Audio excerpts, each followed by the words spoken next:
خلاف إداري. خلاف إداري ضحيته 60,000 من خيرة رجال الجيش. اسمعني، انا الان مستعد اكفر عن ذنبي، وهؤلاء الحوثيين هم خبزي والعجي، انا دخلتهم بخرجهم، حق انصار الله انا بخرجهم.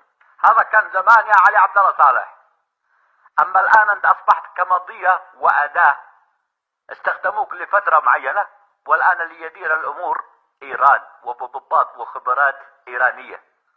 فهذاك القطار يا علي. طيب اذا لم تتعاملوا معي وش الحل؟ حندخلوا في مستنقع.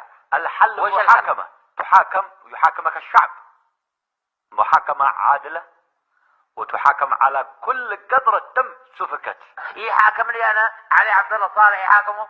هي هذا الانانية، هي انانيتك التي وصلت البلد الى ما هي فيه، ودمرت الجيش اللي فيه خيرة رجال اليمن الذي الان يبكون دما في بيوتهم لما اهنتهم وسلمتهم لاطفال يديروهم يا علي عبد الله صالح. والان هم متلهفين بكل شوق لاستعادة هيبة الدولة وهيبة المؤسسة العسكرية التي كسرت هيبتها انت بسبب انانيتك وكبرك وحقدك الشخصي وانتقامك.